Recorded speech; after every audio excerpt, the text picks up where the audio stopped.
The morning light streamed through the blinds of my corner office as I reviewed quarterly projections. After 15 years at Meridian Technologies, I had earned my place as senior product manager. The view from the 32nd floor still felt like a daily reminder of how far I'd come since joining as an eager developer, with nothing but student loans and ambition. My phone buzzed. A calendar invite from Diane, our HR director, requesting my presence in conference room B in 30 minutes. Strange. We weren't scheduled for performance reviews until next quarter. I dismissed the uneasy feeling creeping up my spine and returned to my spreadsheets. When I entered the room, I immediately sensed something was wrong. Richard, our newly appointed CEO, sat beside Diane with a manila folder centered perfectly on the table. Both wore expressions I'd seen before, when we had to let go of the marketing team during the 2018 restructuring. "James, please have a seat," Richard gestured without making eye contact. "We've had to make some difficult decisions regarding departmental efficiency." The rest of his words blurred together as realization hit. Phrases like redundancies in leadership and streamlining operations floated through the air while I sat perfectly still, my coffee cooling untouched between my hands. "Your team will be absorbed by Sarah's division," Diane explained softly. "We're offering 6 months severance, and I've prepared some resources for your transition." I nodded mechanically, somehow maintaining composure while my entire professional identity unraveled. 15 years reduced to a severance package in a cardboard box. "Can I ask why?" My voice sounded surprisingly steady. Richard shuffled papers. "The board feels your department hasn't shown the innovation needed in today's market. Sarah's approach aligns better with our new direction." Sarah, my colleague who had joined barely 3 years ago.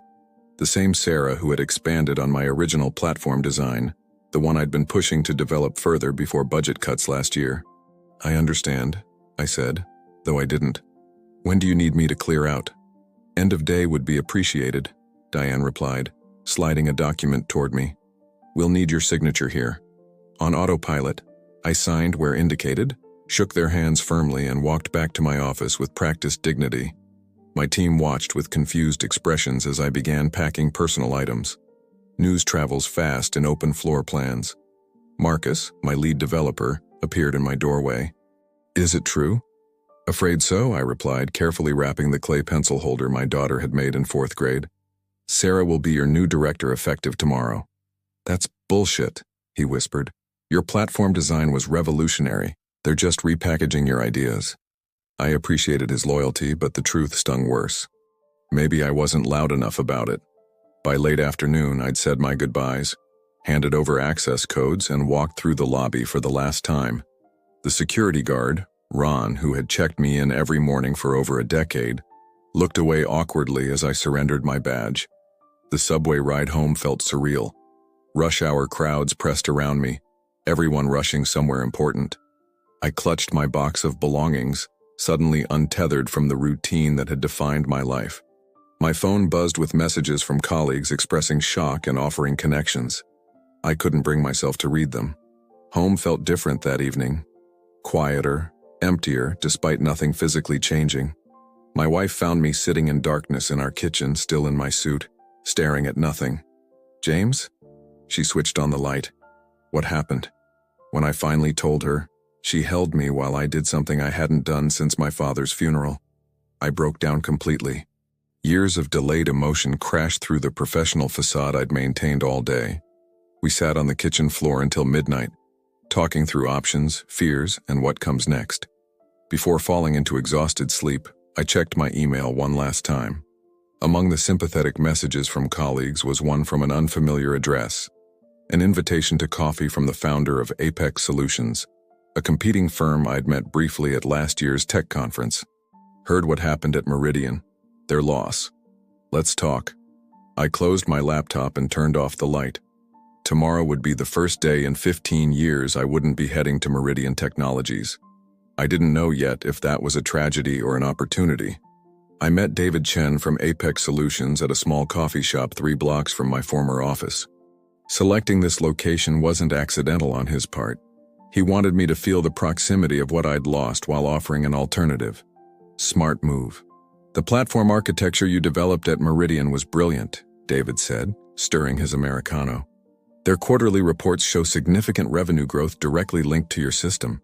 I shifted uncomfortably. Then why let me go? Because Sarah Winters convinced them she could evolve your foundation without your salary. He slid his tablet across the table, displaying internal Meridian documents that shouldn't have been in his possession. They're launching Meridian Next in 6 months. Recognize the framework? My stomach tightened as I scrolled through technical specifications that mirrored proposals I'd submitted repeatedly over the past 2 years. Proposals that Richard had deemed too ambitious and not aligned with market demands. Yet here they were, repackaged under Sarah's direction with minimal changes. "Where did you get these?" I asked, pushing the tablet back toward him. David shrugged. "People talk, especially disgruntled employees. Marcus sends his regards." Marcus, my loyal lead developer. I didn't know whether to feel touched by his allegiance or concerned about his judgment. "What exactly are you offering me, David?" "We want you to head our new division. Double your Meridian salary, full creative control, and a team handpicked by you." He leaned forward. "Imagine building what you always wanted without bureaucratic roadblocks." The proposition dangled before me like forbidden fruit. I could almost taste the vindication, returning to the industry with resources to outshine Meridian, to prove Richard's catastrophic error in judgment. "I'd need time to consider this," I replied cautiously. "Of course." David stood, dropping cash for both our coffees. "But don't take too long. We're not the only ones who noticed Meridian's mistake." For the next week, I wandered through my days in a strange limbo. Mornings stretched endlessly without meetings or deadlines. I updated my resume half-heartedly, browsed job listings, and fielded concerned calls from former colleagues. My wife found me one afternoon in our home office, surrounded by papers covered in system designs, improvements to my original Meridian platform. "You're still working for them," she observed quietly, "even though they don't deserve it." I looked up, startled by her insight. "Force of habit, I guess." "No." She sat beside me, examining my notes. "It's because you still believe in what you created. This was never just a job for you." Her words penetrated my fog of resentment. She was right. The platform wasn't merely code to me. It represented years of problem-solving, of anticipating user needs before they recognized them themselves. Meridian might own the intellectual property, but the vision behind it remained mine. That evening, I received an unexpected email from Thomas Burke, Meridian's founder who had stepped away from operations 3 years ago. He requested a discreet meeting at his home in Brookline. The following day, I found myself in an elegant study lined with technological memorabilia, charting Meridian's 20-year evolution. Thomas, now in his 60s but sharp as ever, watched me examine a framed circuit board from their first server. "I built this in my garage," he said. "Everyone told me it wouldn't work." "But it did," I replied. "Yes, until it didn't." He gestured for me to sit. "James, I owe you an apology. I've been monitoring developments since my departure, and what happened to you was unconscionable." His directness caught me off guard. "You're still on the board, aren't you?" "Technically, but Richard has consolidated control. The board has become—" He hesitated. "Decorative." Thomas poured 2 glasses of whiskey. "Richard presented your termination as mutual. By the time I learned the truth, decisions had been executed. I accepted the drink but remained silent, uncertain of his intentions. Here's what you don't know," Thomas continued. "Sarah's implementation of your design is failing. Engineering reports weekly issues that their team can't resolve because they don't fully understand the architecture." A cold satisfaction washed over me, immediately followed by guilt. Dozens of people still depended on that platform functioning correctly, former teammates who had families and mortgages. "Why tell me this?" I finally asked. "Because you have options, James. David Chen has approached you, I presume." I nodded, surprised at his knowledge. "Apex would be fortunate to have you," Thomas acknowledged. "But before you decide, you should know that several board members share my concerns about Richard's leadership. Changes may be coming." He handed me an envelope. "Meanwhile, I've started something new, smaller, more focused. If you're interested, this outlines my proposal." Later that night, I spread 3 documents across my kitchen table.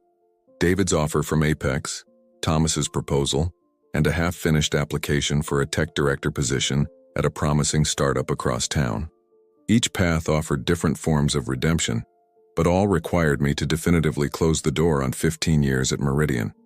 I traced my finger over Thomas's signature, remembering how he had personally congratulated me on my first major project success a decade ago.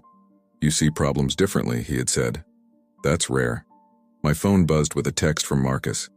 Meeting with Sarah was a disaster. Systems becoming unstable. They need you but won't admit it. I set the phone down and stared at the 3 pathways before me, each promising a different future, each requiring me to decide what kind of professional, what kind of person I wanted to be in the aftermath of betrayal. The following week unfolded with unexpected momentum. After careful consideration, I declined both David's and Thomas's offers. Their propositions, though tempting, felt like reactions rather than directions, paths defined by what had happened to me rather than what I wanted to create. Instead, I called Elena Reyes, a former client who had left Meridian frustrated when our partnership ended abruptly under Richard's new regime. She'd since founded Cascadia Health Systems, revolutionizing medical data security. We met in her downtown office overlooking the harbor. "I won't pretend I wasn't thrilled when you reached out," Elena said, gesturing toward a whiteboard covered in workflow diagrams. "We've hit limitations with our current infrastructure." As she outlined their challenges, I felt a familiar spark, the same energy that had fueled my best work at Meridian. These weren't abstract technical problems, but real barriers preventing medical providers from safely sharing critical patient information. "The solution isn't just better encryption," I found myself explaining, grabbing a marker. "It's reimagining how data flows between systems." I sketched a modified version of components I'd designed previously, adapted for healthcare's unique demands. Elena watched intently. "This addresses exactly what we've been struggling with. Can you build it?" "I can," I replied, surprising myself with my certainty. "But I'd need control over implementation and technical direction." "Done," she said without hesitation. "What else?" I paused, considering carefully. "I want Marcus on my team." Elena raised an eyebrow. "Poaching from Meridian already?" "He deserves better than what's happening there," I explained. "And he understands my design philosophy better than anyone." She extended her hand. "Send me a formal proposal by Monday and we'll make this official." The weekend passed in a blur of productivity. For the first time since my dismissal, I felt focused, energized. I worked from our dining room table, sketching architecture diagrams and drafting implementation strategies. My wife brought coffee and meals, watching me with quiet satisfaction. "You look like yourself again," she observed Sunday evening. I glanced up from my laptop. It feels right. Not just running away from Meridian, but towards something with real purpose. Monday morning, I submitted my proposal to Elena. By afternoon, she'd accepted all terms and expedited the contract process. I was officially Cascadia's new Chief Technology Officer, with a signing bonus generous enough to offset the months without income. That evening, I called Marcus from my new company phone. "You're where?" he asked, clearly stepping away from others at Meridian to take my call. "Cascadia Health. Elena Reyes hired me to rebuild their entire data architecture." Marcus let out a low whistle. "Bold move. Things are worse here than when you left. Sarah's implementation is crashing daily. Richard's in panic mode." "How would you feel about jumping ship?" I asked directly. "You offering me a job?" "Senior architect. 20% above your current salary, full benefits, actual work-life balance." His laugh held both disbelief and relief. "Send the details." "I'm in." Within 3 weeks, my team at Cascadia grew to 7, including 3 former Meridian developers who reached out after learning of my new position. We worked with an intensity I hadn't experienced in years, free from corporate politics and micromanagement. The first prototype of our secure data exchange platform exceeded even Elena's expectations. When she demonstrated it to potential hospital partners, their technical teams asked questions that revealed how desperately the healthcare industry needed this solution. "You've created something revolutionary here," Elena told me after a particularly successful demonstration. "This could transform how patient data moves throughout the entire healthcare system." I felt satisfaction, not in spite, but in purpose. The platform incorporated elements of my work at Meridian, but evolved beyond what would have been possible there. This wasn't a replica or a competitive response. It was a genuine innovation born from understanding both technical challenges and human needs. 6 months into building Cascadia's platform, I received an unexpected email from Richard. Subject line: Potential Partnership Opportunity. The message outlined Meridian's interest in utilizing our healthcare security protocols in their enterprise systems, claiming their clients had specifically requested compatibility with Cascadia's emerging standard. I forwarded it to Elena with a single question: Thoughts? Her reply came within minutes. Interesting how quickly wolves become sheep when they're hungry. Let's discuss tomorrow. That evening, I sat on our balcony watching the sunset. My phone buzzed with congratulatory messages. News had broken about Cascadia securing major funding based largely on the strength of our platform. Among the notifications was a LinkedIn connection request from Sarah Winters. I declined it without comment. The realization settled over me gradually. My professional identity had finally separated from Meridian. My value wasn't defined by their recognition or rejection. The pain of dismissal had transformed into fuel for something more meaningful than revenge or validation. Marcus joined Cascadia the following Monday. During his onboarding lunch, he revealed that Meridian's implementation of my original design was being completely scrapped after catastrophic failures during a client demo. Richard actually mentioned rehiring you as a consultant, he laughed. Sarah nearly resigned on the spot. I shook my head, genuinely amused rather than vindicated. 2 months ago, that news would have made my day. And now? I glanced around at our bright, energetic office where my new team collaborated freely. Now it feels like reading about a different life. I'm building something that matters. Later that afternoon, Elena and I finalized details for expanding our engineering department. As we reviewed growth projections, she noticed my attention drift toward the window. Having second thoughts? She asked carefully. The opposite, I replied. I'm imagining possibilities I couldn't see before. She smiled knowingly. Getting fired might have been the best thing that happened to you. I considered this, thinking of the clarity that had emerged from professional trauma. Not the firing itself, I corrected her, but what I chose to do afterward. 2 months into my new role at Cascadia, I faced an unexpected crisis. Our platform had successfully launched with 3 major hospital networks, earning industry recognition for its innovative approach to healthcare data security. But at 3 a.m. on a Tuesday, my phone rang with Elena's name flashing on the screen. We've been compromised, she said without preamble. Memorial Hospital system detected unusual data queries about an hour ago. I was already pulling on clothes, laptop balanced on my dresser. How bad? No patient data breach yet, but someone's probing our architecture systematically. This isn't random. 40 minutes later, I sat in our emergency operations center with Marcus and our security team, tracking the intrusion attempts in real time. The attack pattern was sophisticated but strangely familiar, targeting specific vulnerabilities that weren't obvious unless you intimately understood our system's foundation. They know exactly where to look, Marcus muttered, fingers flying across his keyboard as he reinforced our defensive protocols. These aren't standard penetration techniques. Cold realization washed over me. They're using my old methodology. The room fell silent as implications settled. Only someone familiar with my architectural approach at Meridian would recognize these particular entry points. I had evolved the design for Cascadia, but core principles remained. You think it's Meridian? Elena asked directly. I don't want to believe it, I admitted. But this attack signature matches security tests I designed years ago. By dawn, we had contained the breach and implemented additional safeguards.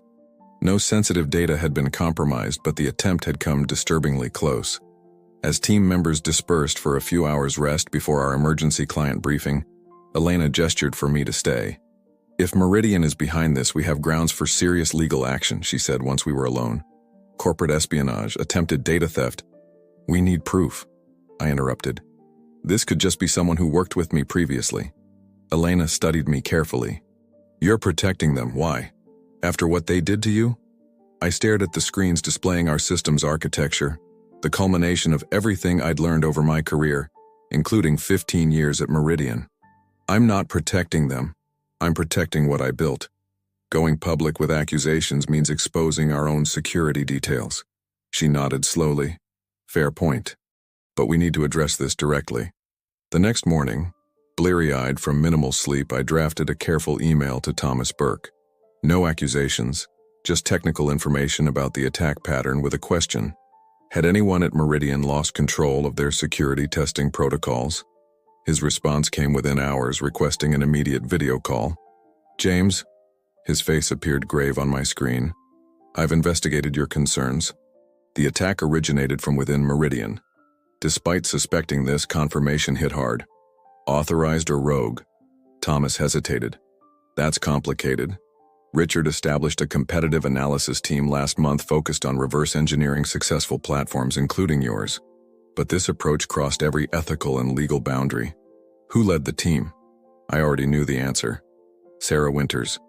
She's been terminated effective immediately. I processed this information silently. Sarah had been eager to replace me, but industrial espionage seemed extreme even for her ambition. There's more, Thomas continued. Sarah claims Richard explicitly approved tactics to understand Cascadia's architecture by any means necessary. He's denying it, of course. Of course, I echoed, a familiar bitterness rising. The board is convening tomorrow to address this. Richard's position is precarious. Thomas leaned closer to his camera. James, I need to know what you intend to do with this information. It was a fair question.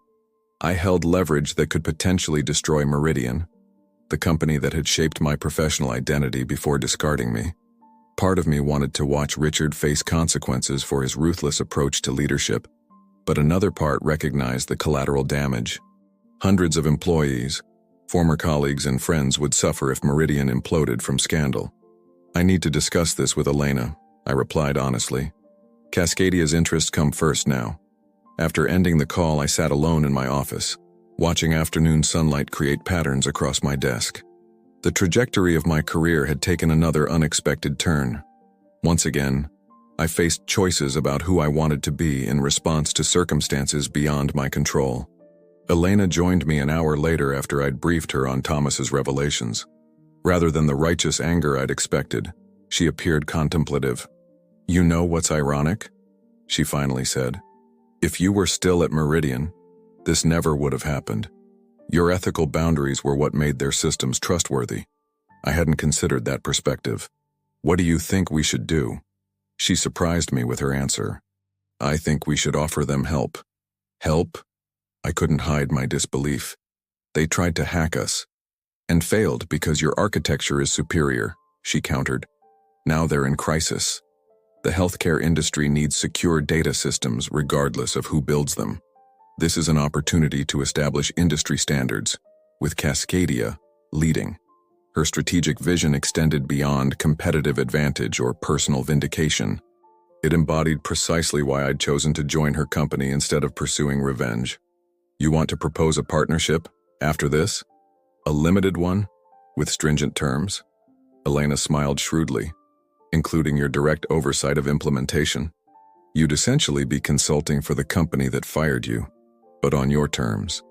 The proposition was elegant in its complexity. Neither forgiveness nor retribution, but a third path that served larger purposes while acknowledging painful history. Thomas mentioned the board meets tomorrow, I said slowly. I should probably give him a call. That night, I explained the situation to my wife over takeout containers at our kitchen counter. She listened intently, asking occasional clarifying questions. So after trying to steal your work, they now need your help to avoid collapse, she summarized, twirling noodles thoughtfully. Life has a strange way of balancing accounts. It's not about balancing accounts, I replied, realizing the truth as I spoke. It's about building something sustainable. The patients depending on these systems don't care about corporate politics. She reached across the table to squeeze my hand. That right there, that's why you're different, and why you'll succeed where they failed. Later, as I drafted the framework for a potential Cascadia Meridian security protocol partnership, I realized I felt something unexpected. Gratitude.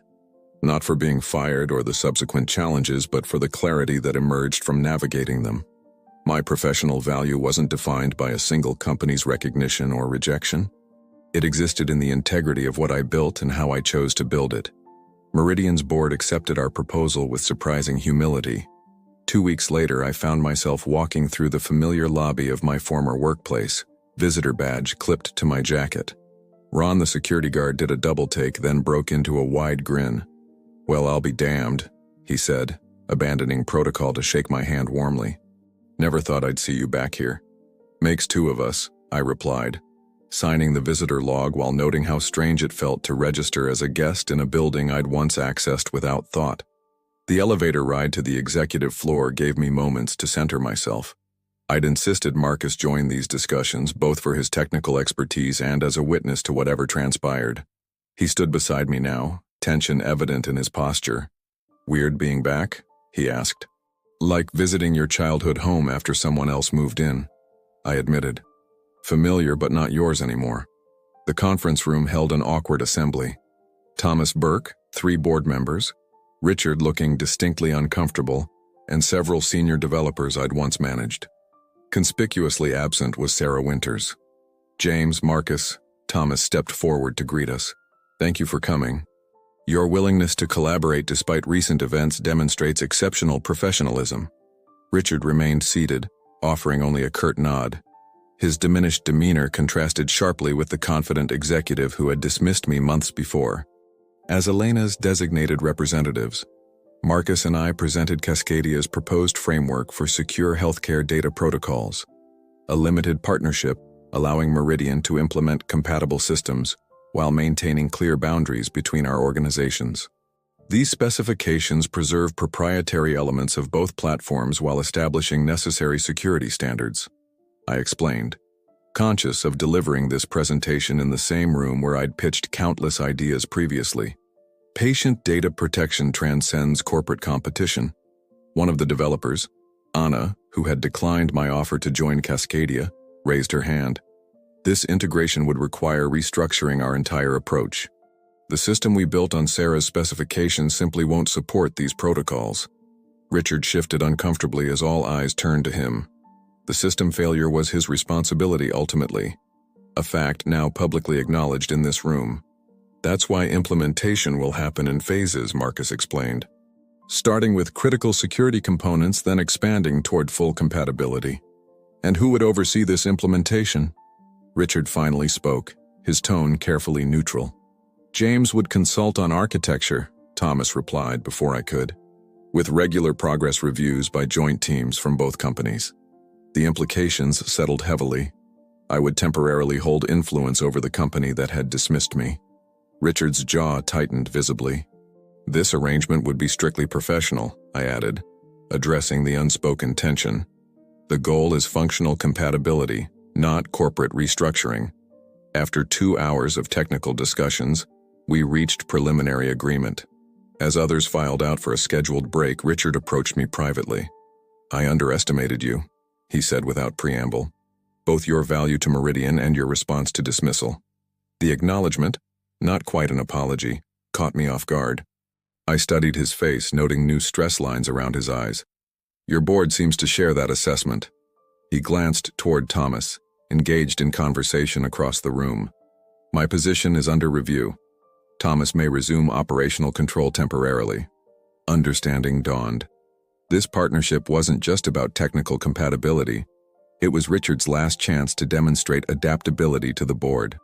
"That wasn't our intention with this proposal," I said carefully. "Perhaps not. But consequences find their way regardless." He extended his hand with formal precision. "For what it's worth, terminating you was a significant miscalculation on my part." I accepted the handshake briefly, unsure how to process this unexpected moment of vulnerability from someone whose decisions had upended my life. "We all make miscalculations, Richard. What matters is what we build afterward." Walking out of Meridian that afternoon felt surreal, like closing a chapter that had unexpectedly reopened. Marcus and I stopped at a bar near the office, the same one where we'd occasionally celebrated project milestones during our Meridian days. "That was intense," Marcus said, claiming our usual corner booth. "Richard looked like he'd swallowed something sour every time you spoke." I smiled despite myself. Not how I imagined returning to those offices. "You're essentially his boss now," Marcus observed, signaling for drinks. "Poetic justice at its finest." I shook my head. "No, I'm a consultant with specific technical expertise. And this isn't about justice, poetic or otherwise." "No?" He raised an eyebrow skeptically. "Then what is it about?" The question deserved honest reflection. creating something better than what existed before. Meridian's platform serves thousands of businesses.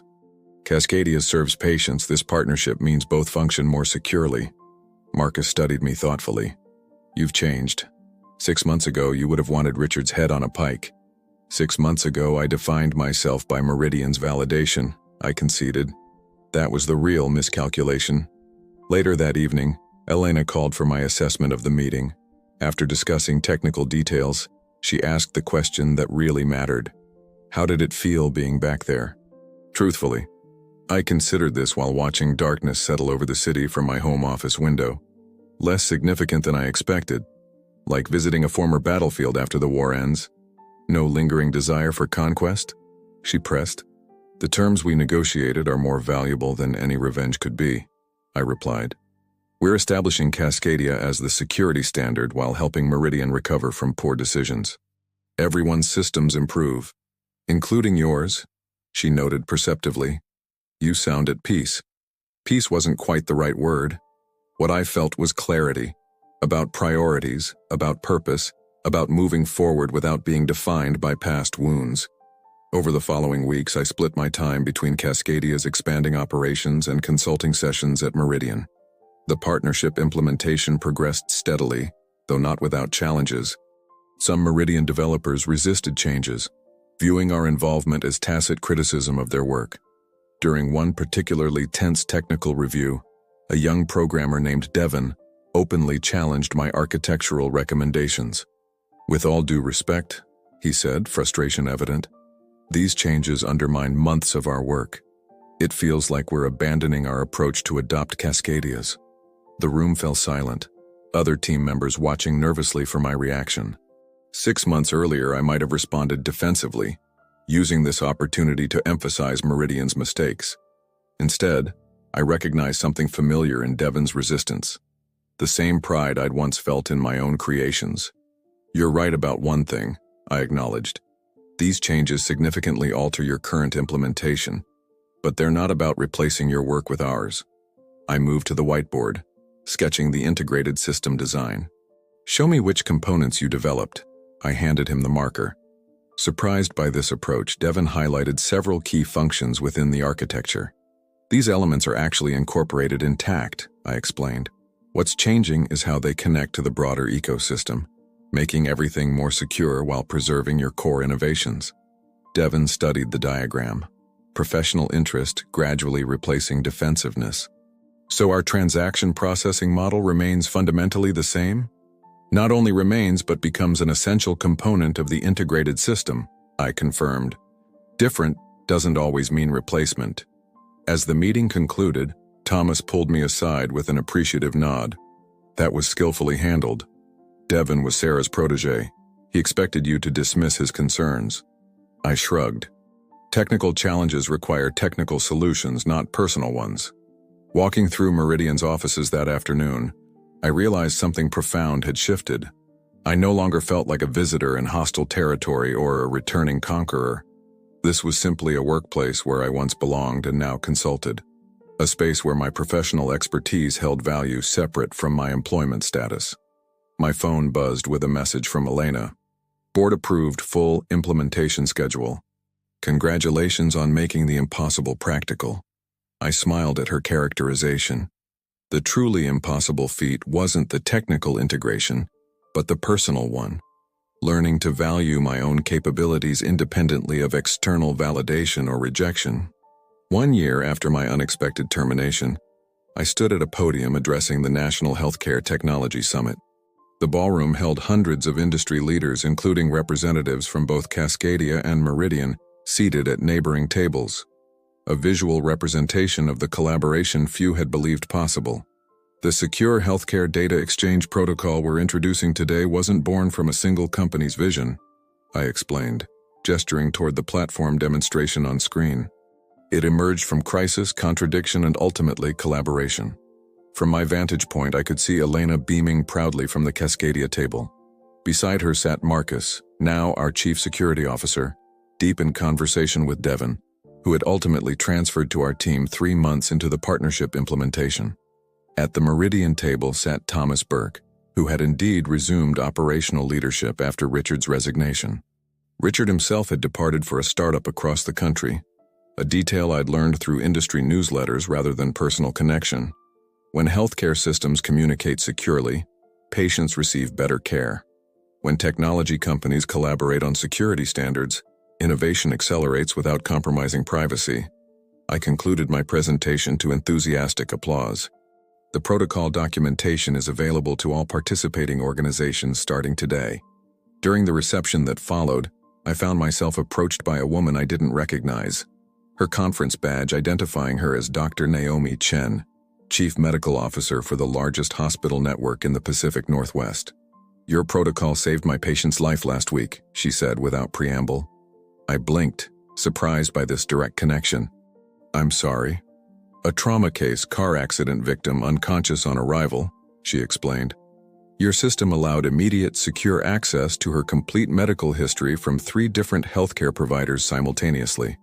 We identified a rare clotting disorder that would have been fatal if we'd proceeded with standard protocol." Her words rendered technical achievements suddenly, viscerally human. This wasn't about elegant code or corporate partnerships, but about a life preserved through information flowing securely across previously isolated systems. "That's exactly why we built it," I managed, genuinely moved. "I know engineers rarely see the direct impact of their work," she continued. "But I wanted you to know that somewhere in Seattle, a 26-year-old teacher is recovering because your team refused to accept the limitations of existing systems." After she departed, I stood quietly absorbing the weight of this unexpected validation. So different from quarterly reviews or technical accolades. Thomas approached, offering a glass of sparkling water. "Quite a journey from that day in my conference room," he observed. "Hardly the trajectory I anticipated," I acknowledged. Thomas studied me thoughtfully. "I've been meaning to ask, do you ever regret not rejoining Meridian when I offered reorganization? The board would have reinstated you with substantial compensation." The question wasn't idle curiosity. Thomas had indeed extended that offer during our initial partnership negotiations, a gesture of reconciliation and recognition of his own role in allowing my dismissal. "No regrets," I replied honestly. "Cascadia gave me something more valuable than reinstatement. Elena's leadership? That certainly, but also the opportunity to build something new without institutional constraints." I glanced toward the Cascadia table where my team celebrated. "What we've created together simply wouldn't exist if I had returned to familiar territory." Thomas nodded, understanding evident in his expression. "The protocol itself proves your point. Neither Cascadia nor Meridian could have developed it independently." Later that evening, in the quiet of my hotel room, I video called my wife to share highlights from the conference. She listened attentively to my account of Dr. Chen's story. "That must feel incredible," she said. "Tangible proof that your work matters beyond corporate politics." "It puts everything in perspective," I agreed. The firing, the partnership, all of it led to building something that actually saves lives. "Would you change anything if you could go back?" she asked, echoing Thomas's earlier question from a more personal angle. I considered this thoughtfully. The past year had transformed not just my career but my understanding of professional purpose and personal identity. The painful separation from Meridian had ultimately freed me to create something more meaningful than I would have conceived within its hierarchical structure. I wouldn't change the outcome, I concluded, though perhaps I could have skipped some of the sleepless nights along the way. She laughed softly. "That's growth for you. Rarely comfortable, but worth the journey." The following morning, before departing for the airport, I received an unexpected email from Sarah Winters. Since her termination from Meridian, she had maintained complete radio silence, seemingly vanished from the industry altogether. "Watched your keynote online," her message read. "Congratulations on the protocol implementation. For what it's worth, I recognize now what I couldn't see before. The architecture you designed at Meridian was revolutionary, precisely because it prioritized integrity over expediency. A lesson I learned too late, but won't forget. Wishing you continued success, SW." I sat with this unexpected acknowledgement, unsure how to respond, or even if a response was necessary. Sarah had been both antagonist and catalyst in my professional journey. Her ambition had displaced me, but ultimately pushed me toward greater achievement. At the airport, I encountered Elena at our gate, returning on the same flight. Successful trip, she commented, settling beside me in the waiting area. 3 more healthcare networks signed on this morning. Dr. Chen's story is already circulating, I noted. The human impact resonates more than technical specifications. Elena studied me thoughtfully. You know, when I first contacted you after your termination, I was primarily interested in your technical expertise. I never anticipated you would fundamentally transform our company's direction. You gave me the opportunity and framework, I reminded her. The transformation was collaborative. True, she acknowledged, but there's something specific you brought that changed everything. The ability to convert professional disappointment into creative momentum instead of bitterness. Her observations struck a chord. The journey from dismissed employee to industry innovator hadn't followed any predictable path. Each difficult choice, declining revenge, embracing partnership, prioritizing human impact over corporate politics, had shaped not just my career, but my character. I think that's the unexpected legacy of professional setbacks, I reflected. They force us to distinguish between the work we do and the value we create. As our flight was called, I gathered my belongings, reflecting on the distance traveled, not just physically but personally, since that morning when I'd packed my desk into a cardboard box. The security badge clipped to my jacket now bore Cascadia's logo rather than Meridian's, but the work itself transcended both organizations.